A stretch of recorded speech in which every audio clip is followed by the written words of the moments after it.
오늘 누가복음 강해 33번째 시간입니다. 누가복음 9장 46절부터 48절까지 말씀, 46절부터 48절까지 말씀, 페이지 신약성경 108페이지에 있습니다. 자, 우리 한 절씩 한번 교독해 볼까요? 46절부터 48절. 자, 한 절씩 교독합니다. 제자 중에서 누가 크냐 하는 변론이 일어나니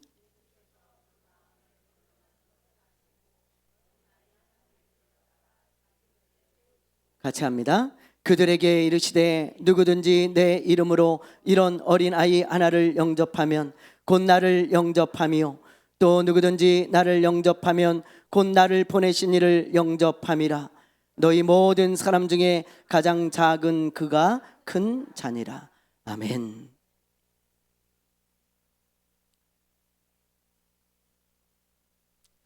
우리가 자주 사용하는 말 중에 역설이라는 말이 있습니다. 역설.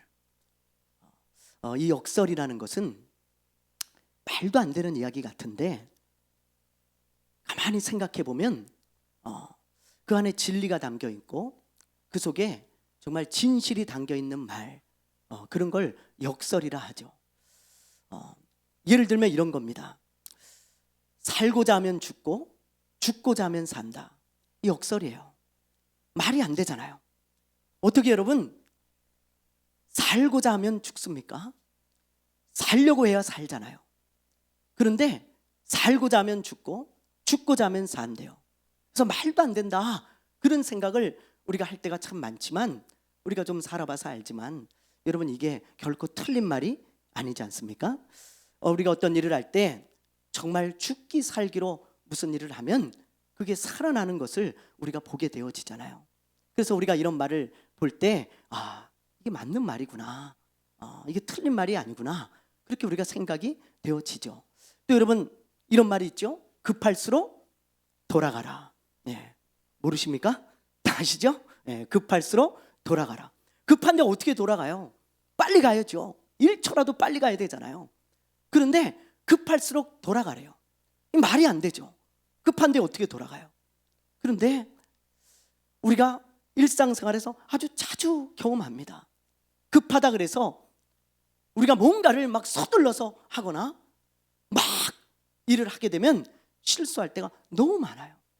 그래서 급할수록 천천히 좀 신중하게 해라, 그런 말 아니겠습니까? 이런 게 바로 역설입니다. 역설. 이처럼 우리가 사는 이 세상에는 역설로 가득 차 있어요. 맞는 말 같지만 틀린 말도 많고요. 또 틀린 말 같지만 맞는 말도 참 많습니다. 그래서 많은 사람들이 역설을 많이 사용하거든요. 그런데 제가 성경에 보니까요, 예수님만큼 역설을 많이 사용한 분이 없습니다. 예수님은 역설의 대가예요. 역설을 사용한 사람들 중에 예수님만큼 아주 기가 막힌 역설을 사용한 경우가 거의 없어요. 그리고 예수님은요, 역설을 얼마나 많이 사용하셨는지 몰라요. 예수님은 역설의 대가예요. 오늘 말씀에도 보면 예수님께서 역설을 사용하셔서 제자들을 가르치는 것을 보게 되어집니다. 자, 여러분 예수님이 어떤 역설을 통해 이 제자들을 가르치고 있는지 오늘 본문 말씀으로 한번 들어가 보죠. 자, 46절, 47절 말씀을 우리 한번 읽어볼게요. 자, 시작.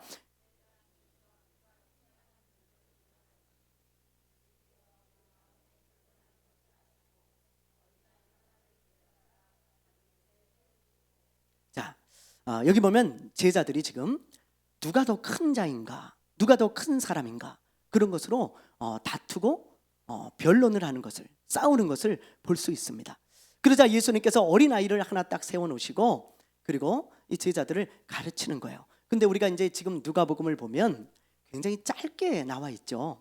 이게 2절로. 그런데 이 마태복음이나 마가복음에도 동일한 사건을 기록한 말씀이 있거든요. 그걸 우리가 병행해서 보면 정말 보다 더 이 사건을 좀 입체적으로 우리가 볼 수 있어요. 좀 더 자세하게 기록이 되어 있거든요. 자, 그것까지 우리가 병행하면서 우리가 스토리를 한번 좀 보도록 하죠. 자, 마가복음 9장 33절입니다. 한번 읽어볼게요. 시작.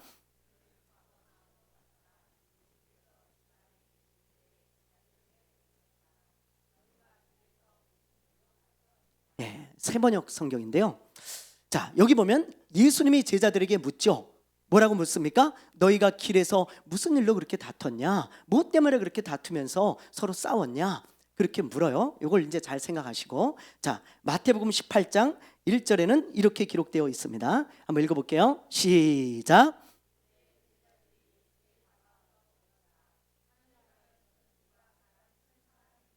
네, 여기는 오히려 제자들이 예수님께 묻죠.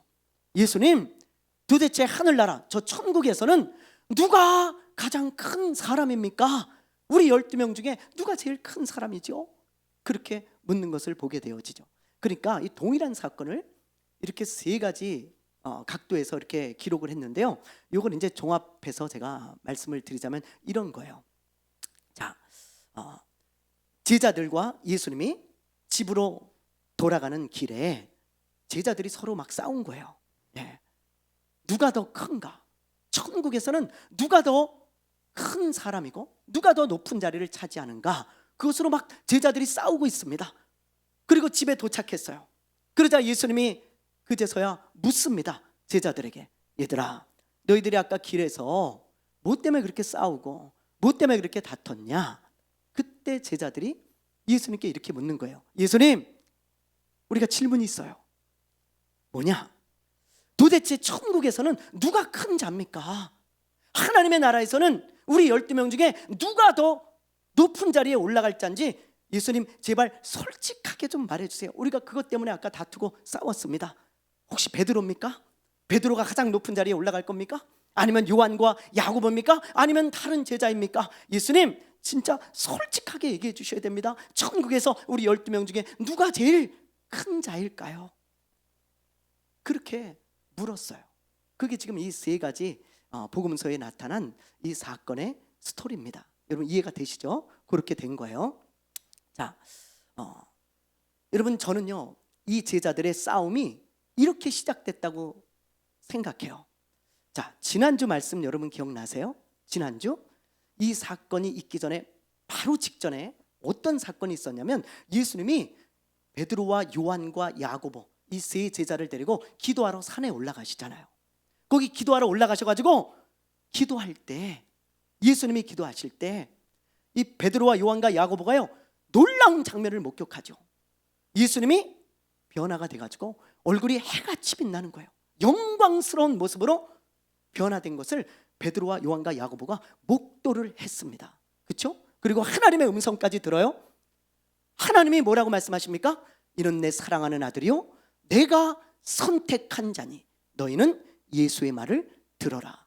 놀라운 모습을 목도하고 하나님의 음성까지도 이 세 제자가 들었다고요. 그리고는 산으로 내려왔습니다. 그리고는 이제 집으로 돌아가는 거예요. 같이. 거기서 여러분 이 세 제자가 뭘 했겠어요? 예? 예. 어떻게 이렇게 잘하세요? 자랑했겠죠. 분명히 자랑질했을 겁니다. 이렇게 얘기하는 거예요. 베드로하고 두 제자가 야, 너희들 있잖아. 야, 우리가 저 산에 올라갔을 때 예수님의 놀라운 모습을 봤어. 야, 말도 마라. 예수님의 얼굴이 있잖아. 기도하고 일어나셨는데 와, 해같이 빛나더라. 야, 나는 한 번도 그런 모습이 본 적이 없는데 예수님 해보다 더 빛나. 해보다 대낮 같았어. 대낮. 야, 그러면서요 뻥을 좀 섞어서 이야기를 하는 거죠. 이 제자들이. 야, 그리고 말이야 우리가 모세하고 엘리야를 만났는데 내가 모세하고 엘리야한테 셀카 좀 찍자 그러니까 이 사람들이 말이야 굳이 안 찍어주겠다 그러더라. 그 사진 찍으면 안 된다고. 그러면서 안 찍어줘가지고 내가 사진을 못 찍어 왔어. 야, 그 사진 찍었어야 되는데 뭐 이러면서 뻥도 좀 치면서 말이죠. 그렇게 이야기를 하는 거예요. 자랑질을. 그러다 베드로가요 분명히 이런 얘기를 했을 거예요. 얘들아, 나는 말이야 하나님의 나라가 좀 빨리 왔으면 좋겠어. 왜냐하면 하나님의 나라가 오면 예수님이 왕이 되어지고, 그리고 예수님의 수제자인 나, 너희들보다 수제자인 나, 예수님이 더 사랑하는 나, 내가 예수님의 다음 자리를 앉지 않겠어? 야, 내가 예수님 다음 자리에 딱 앉아있는 모습을 생각해 보니까 너무너무 기뻐. 야, 그러니 빨리 왔으면 좋겠어. 뭐 이러면서 세상 말로 진짜 꼴값을 떠는 거예요. 여러분, 이렇게. 그러니까 제자들이 그게 기분이 나쁘죠. 얼마나 여러분 그걸 보면서 꼴사납겠어요. 그렇지 않겠어요? 뭐? 지가 예수님의 두 번째 자리를 차지한다고? 그러면서 어떤 제자가요, 베드로에게 이렇게 말을 하는 거예요. 야, 베드로야, 너는 배우지도 못한 주제에 무슨 네가 예수님의 둘째 자리를 차지한다고 그래? 예수님 옆자리는 나같이 똑똑한 사람이 차지하는 거지, 너같이 그렇게 가방끈 짧은 사람이 무슨 예수님의 옆자리를 앉냐? 네가 예수님 옆자리에 앉아있으면 예수님 보자나 하겠냐? 머리가 돌아가겠어? 가방끈이 너 그렇게 짧아가지고. 야, 가방끈 짧은 사람들 예수님 옆에 앉을 생각하지 마. 나같이 똑똑한 사람이 예수님 옆에 앉는 거야. 그러니 예수님 다음 자리는 나야, 나. 그러니까 거기서요, 또 듣고 있던 어떤 제자가요, 벌컥 화를 내면서 이런 얘기를 합니다. 웃기고들 있네. 야, 너희들 같은 흙수저가 무슨 예수님 옆에 앉냐? 예수님 옆에 앉으면 폼이 나겠냐? 너희들 같이 천한 것들이. 야, 나같이 좀 금수저 같은 사람이 예수님 옆에 딱 앉아 있어야 그래도 예수님이 좀 폼이 나고, 그리고 나 같은 사람이 좀 앉아야 예수님도 좀 멋져 보이지 않겠어? 그러니 너희 같은 그런 천한 것들은 예수님의 둘째 자리 생각도 하지 마. 뭐 이러는 거죠. 이러면서 제자들이 자기들끼리 서열을 매기고 막 싸우고 있는 모습을 우리가 보게 되는 겁니다. 저는 이 변화산 사건, 이 사건 직후에 이 사건이 일어났기 때문에 분명히 이 제자들이 그런 것으로 자랑을 하다가 다툼이 났을 거라고 생각이 되어집니다. 저는 이걸 보다가요, 이런 생각을 했어요. 제자들이 예수님을 지금 믿고 따르고 있잖아요. 그런데 아직도 세상적인 가치관으로 가득 차 있는 모습을 보게 되어졌습니다. 예수님을 믿는다고 하고 예수님을 따르고 있는데 세상적인 가치관으로 가득 차 있구나. 그걸 생각했어요.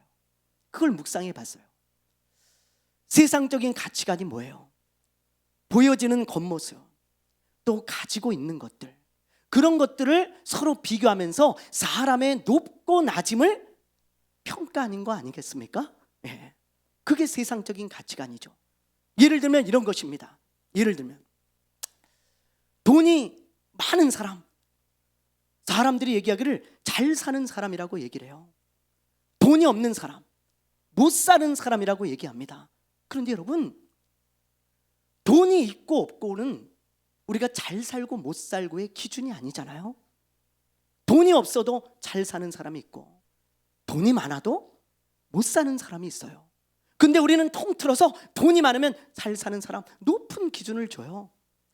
돈이 없으면 못 사는 사람 아주 낮은 기준을 둡니다. 이게 세상이에요. 세상의 가치관이고, 유명한 사람, 성공한 사람이라고 말해요. 무명한 사람, 별 볼 일 없는 사람이라고 이야기합니다. 명품을 많이 가지고 있는 사람, 부러운 사람이라고 얘기를 해요. 노브랜드를 많이 가지고 있는 사람, 부끄러운 사람이라고 이야기를 합니다.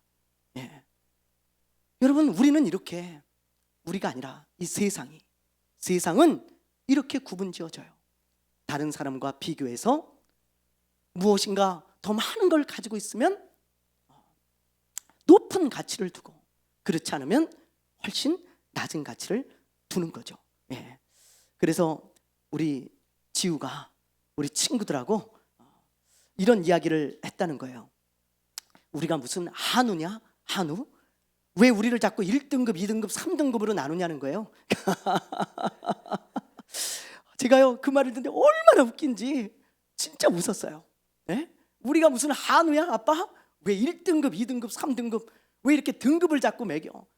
제가 정말 많이 웃었는데 가만히 생각해 보니까 진짜 그래요. 왜 아이들을 성적 하나를 가지고 1등급, 2등급, 3등급을 매겨서 그 가치를 너는 1등급 아이, 2등급 아이, 3등급 아이 이렇게 매기냐 이 말이에요. 이게 안타까운 오늘날의 현실이죠, 여러분. 그런데 안타까운 것은요, 교회 안에도 이런 세상적인 가치관이 가득 찬 성도들이 너무 많습니다. 너무 많아요. 예를 들면 여러분 이런 거예요. 교회 안에도 큰 교회 목사 무조건 성공한 목사예요. 훌륭한 목사예요. 작은 교회 목사 별 볼 일 없는 목사입니다. 실패한 목사입니다. 의사인 장로, 장로다운 장로예요.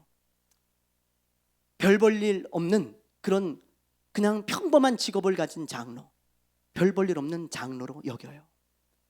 돈이 많은 권사님, 하나님께 복받은 권사. 가난한 권사, 하나님이 복을 주시지 않은, 복을 받지 못한 권사. 큰 교회, 성공한 교회. 작은 교회, 실패한 교회. 여러분, 은연중에 교회 안에 이런 세속적인 가치관들이 가득 차서 우리도 겉으로 보여지는 모습과 그리고 가진 것의 유무에 따라서 높고 낮음을 자꾸 비교해가지고 그런 가치를 두고 평가를 합니다. 이게 여러분 교회 안에 들어온 세속주의예요. 세속주의. 이 제자들의 모습을 보세요.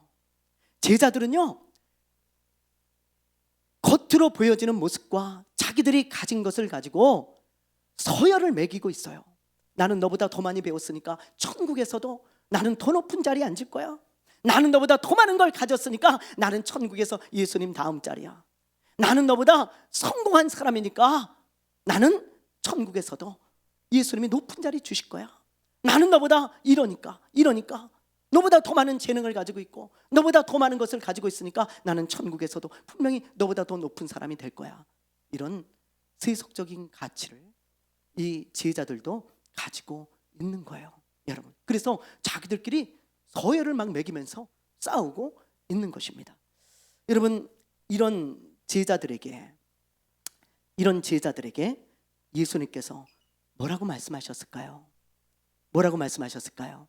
자, 우리 48절 말씀을 우리 한번 보죠. 오늘 말씀 48절입니다. 자, 우리 한번 크게 한번 같이 읽어보겠습니다. 시작.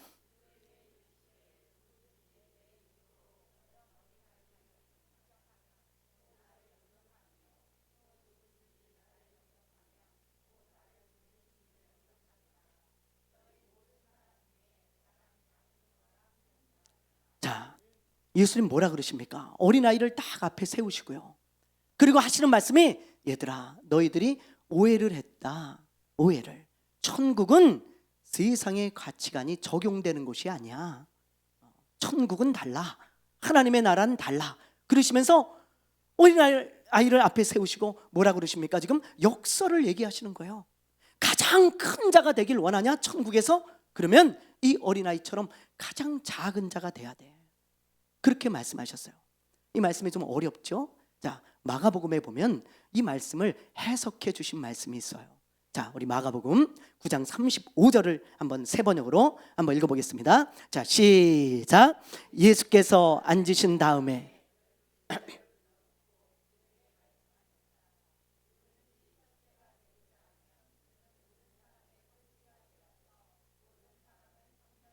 네, 이게 이 말씀에 대한 해석입니다. 예수님 뭐라 그러셨어요? 얘들아, 천국에서 누구든지 첫째가 되길 원한다면 꼴찌가 돼야 돼. 그러면서 하시는 말씀이 가장 낮은 자처럼 모든 사람을 섬기는 사람, 즉 섬김을 받으려고 하는 사람이 아니라 섬기려고 하는 사람이 천국에서는 가장 큰 사람이 되는 거란다. 예수님이 그 천국의 비밀을 가르쳐 주시면서 말씀해 주신 것입니다. 여러분, 그렇습니다. 천국은 세상의 가치관이 적용되는 것이 아니에요. 천국에서 큰 자가 되려길 원하신다면 이 세상에서 가장 마음을 낮추고 종처럼 섬기는 자가 되어야 하는 것입니다. 그게 예수님의 말씀입니다. 예수님이 이렇게까지 말씀을 하셨는데 제자들은 알아듣지 못해요. 이걸 제자들은 이 말씀을 깨닫지 못합니다. 그래서 얼마 후에 요한과 야고보가요 또 예수님께 이런 부탁을 하는 거예요. 무슨 부탁을 하냐? 아주 진지하게 예수님 앞에 무릎을 탁 꿇고요 이렇게 말합니다. 예수님, 부탁이 하나 있습니다. 뭔데? 왜 그래 너네 갑자기? 예수님, 하나님의 나라에서 예수님이 왕이 되시거들랑 우리 두 형제를, 요한과 야고보를 말해요. 우리 두 형제를 하나는 예수님의 우편에, 하나는 예수님의 좌편에 앉게 해 주십시오. 그렇게 부탁을 하는 거예요. 예수님의 2번, 두 번째, 세 번째 자리를 우리 형제에게 주라 이 말이에요. 여러분, 예수님이 그렇게 말씀했는데 또 그런 부탁을 하는 거예요. 그러자 예수님이 여러분 뭐라 그랬는지 아세요? 뭐라 그랬는지 아세요? 똑같은 말씀을 해요. 자, 우리 한번 볼게요. 마가복음 10장인데요 43절부터 우리 45절까지 우리 한번 읽어보겠습니다. 자, 시작. 너희 가운데서 누구든지 위대하게 되고자 하는 사람은 너희를 섬기는 사람이 되어야 하고, 너희 가운데서 누구든지 으뜸이 되고자 하는 사람은 모든 사람의 종이 되어야 한다. 인자는 섬김을 받으러 온 것이 아니라 섬기러 왔으며 많은 사람을 구원하기 위하여 치를 몸값으로 자기 목숨을 내주러 왔다. 여러분, 예수님이 뭐라고 하십니까? 예? 이렇게 말씀하시는 거예요. 글쎄 얘들아, 내가 얘기했잖아. 난 너희들이 천국에서 큰 자가 되길 원해. 그런데 내 옆자리는 정해진 게 아니야. 내가 얘기했지 않니? 이 세상에서 섬기며 사는 사람, 누가 가장 낮아져서 많이 섬겼는가, 누가 예수님처럼 섬기며 살았는가에 따라서 내 옆자리가 결정되는 것이지 누구에게 정해진 것이 아니란다. 제발 좀 깨달았으면 좋겠다. 예수님이 그렇게 말씀을 하시는 거예요. 그러니까 예수님의 옆자리 또는 천국에서 높은 자리, 큰 사람이 되는 것은 누군가에게 예정된 자리가 아니에요. 여러분, 우리의 선택에 달려있다 이 말이에요. 이 세상에서 우리가 어떻게 살아가느냐, 어떻게 이 세상에서 주어진 삶을 살아가는가에 따라서 우리는 하나님의 나라에서 높은 그런 큰 자가 될 수도 있는 것이고 지극히 낮은 그런 사람이 될 수도 있다는 것입니다. 예수님께서 이런 말씀을 해주시면서 여러분 45절 말씀을 한번 보세요. 인자는 섬김을 받으러 온 것이 아니라 섬기러 왔다. 그렇게 말씀을 하시잖아요. 그래서 예수님은 허리에 수건을 두르시고 제자들의 발은 씻긴 적도 있어요. 제자들의 발을. 제자들이 깜짝 놀랐죠. 아니 예수님이 우리의 발을 씻기다니요. 우리가 예수님의 발을 씻겨줘야죠. 그때 예수님이 하신 말씀이 뭐예요? 얘네들아, 내가 이렇게 섬기며 살아가고 있으니 너희도 섬기는 삶을 살아야 된다. 그렇게 예수님이 말씀하시지 않았겠습니까? 여러분, 예수님은 섬기러 오신 분이에요. 예수님은 자기 목숨을 십자가에 내어놓고 우리를 구원하신 그 놀라운 구원의 섬김, 그리고 정말 우리가 죄인 되었을 때도 우리를 사랑하시고 우리를 긍휼히 여기시며 우리를 품어주시는 그 섬김. 예수님은 하나님이시지만 종의 모습으로 이 세상에 오셔서 우리를 섬기다 그렇게 죽으시고 우리를 구원하셨어요. 이 예수님을 닮은 사람, 이 사람이 천국에서 큰 자가 될 줄로 믿습니다. 여러분들 오해하시면 안 돼요. 예수님은 제자들에게 이 제자들이 천국에서 큰 자가 되게 해달라고, 또는 천국에서 큰 자가 되고 싶다고 해서 책망하신 적이 단 한 번도 없어요. 여러분, 예수님, 나는 천국에서 큰 자가 되길 원합니다. 예수님은 그거 한 번도 책망한 적 없습니다. 오히려 예수님은요, 예수님의 제자들이, 믿는 자들이 천국에서 큰 자가 되길 원하시는 거예요. 정말 원하세요. 믿습니까? 네, 저는 그래서 천국에서 큰 자가 되길 원합니다. 예수님이 다만 제자들을 책망하신 이유는 세속적인 가치관을 가지고 천국에서 큰 자가 되길 원하는 그 모습을 책망한 거예요. 이 세상에서 본 모습을 보고 많은 것을 가지고 있다고 천국에서 큰 자가 되는 게 아니야. 그거는 천국에서 다 필요 없다. 천국에서는 얼마나 많이 가졌는가, 무슨 직업을 가지고 이 세상을 살았는가, 명품 옷을 입었는가, 어떤 박사학위가 있는가, 그런 것으로 크고 작음이 결정되는 게 아니고 얼마나 섬겼는가, 그것으로 결정되는 것이란다.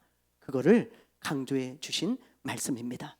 오래전에 들은 간증인데요, 어떤 목사님이 천국과 지옥을 보고 오셔서 이런 간증을 하는 것을 들었습니다. 이분은 성남에서 목회를 하는 목사님이셨는데 이분이 천국과 지옥을 보고 오셨어요. 그래서 교회를 다니시면서 간증을 하는데 이런 간증을 하시더라고요. 천국에 가보니까 큰 집이 있어서 천사한테 물었대요. 저 집이 혹시 누구의 집입니까? 그랬더니 그 천사가 가르쳐 주더래요. 전 손양원 목사님의 집입니다. 여러분, 손양원 목사님 누군지 아시죠? 사진을 한번 보여주세요. 이분이 손양원 목사님인데요, 우리나라의 아주 대표적인 목사님이죠. 사랑의 원자탄이라고 하는 별명을 가진 목사님입니다. 이분이 목회를 그렇게 크게 하지는 않았어요. 큰 교회 목사는 아니었습니다. 근데 이분은요, 자기 두 아들을 죽인 그 원수를 자기의 양 아들로 삼아서 함께 산 사람이에요. 어떻게 그럴 수 있을까요? 제가 중국의 사역자들에게 강의를 할 때 이 목사님 얘기를 해줬더니 너무 깜짝 놀라는 거예요. 아니, 어떻게 그런 분이 있을 수 있냐고. 어떻게 자기 두 아들을 죽였는데 그 죽인 그 사람을 자기 아들로 삼을 수가 있냐고. 그러면서 너무너무 깜짝 놀라더라고요. 근데 여러분, 우리는 그 이야기만 알고 있지만 이분은요, 그뿐만이 아니에요. 평생 목회하면서, 저 전남 여수에서 목회를 했는데 나병 환자들을 돌보는 일을 하셨습니다. 나병 환자. 한번 사진을 보여줘 보세요. 이분 기념관에 가면 이런 사진이 있거든요. 지금 저 여자분은 손과 발이 없죠. 다 떨어져 나가가지고. 그리고 저 남자분은 온몸에 저렇게 뭐예요? 부풀어 올라가지고 살점이 막 뜯어지고 고름이 나는 저런 사람들, 이런 분들을 주님처럼 섬겼어요. 이 당시에도 나병 환자는요, 정말 짐승 같은 취급을 받았던 그때입니다. 이 당시만 해도. 사람이 아니에요. 따로 떨어져서 살잖아요. 그렇죠? 저 소록도 같은데 따로 떨어져 살고, 그리고 집에서 버림을 받고, 다 짐승처럼 저렇게 살다가 죽어야 되는 이 세상에서 가장 낮은 사람이 그 당시 나병 환자예요. 그런데 이 나병 환자들을, 이 낮은 나병 환자들을 본인이 더 낮아져서 주님처럼 섬겼어요. 어느 정도 섬겼냐? 나병 환자의 고름을 입으로 빨면서 하나님 불쌍히 여겨달라고 기도했던 목사님이 손양원 목사님입니다. 여러분, 이런 섬김을 하신 분, 여러분, 예수님께서 이런 섬기는 삶을 귀하게 보시지 않았겠어요? 그리고 이 예수님의 말씀대로 천국에서는 가장 작은 자처럼 섬기는 자가 가장 크다고 하신 것처럼 손양원 목사님을 높여주신 거 아니겠습니까? 사랑하는 여러분, 천국에서 큰 자가 되고 싶습니까? 아멘 하셔야 돼요. 세상에는 욕심이 많은데 왜 그렇게 영적으로는 욕심이 없는지 모르겠어요. 7, 80년 인생 짧게 살고 가는 이 땅에서도 그렇게 욕심을 내고 사는데 왜 영원한 저 하늘나라, 하나님의 나라에서는 욕심을 갖지 않습니까? 여러분, 천국에서 큰 자가 되시기를 바랍니다. 천국에 갔을 때 주님이 면류관을 씌워주고 정말 존귀한 사람이 되기를 바랍니다. 그러려면 우리의 목숨이 있는 동안, 이 세상에서 살아가는 동안 섬김만 받으려고 하지 마세요. 높은 자리에 앉아서 섬김만 받다 간 사람들은 천국에 갔을 때 지극히 작은 사람이 될 것입니다. 그러나 이 땅에 사는 동안 정말 낮은 자가 되어 섬기다 간 사람들, 천국에서 주님이 높여주시는 놀라운 복이 있을 것입니다. 그런 자들이 되시기를 주님의 이름으로 축원합니다. 축원합니다. 축원합니다. 찬양합시다. 당신의 그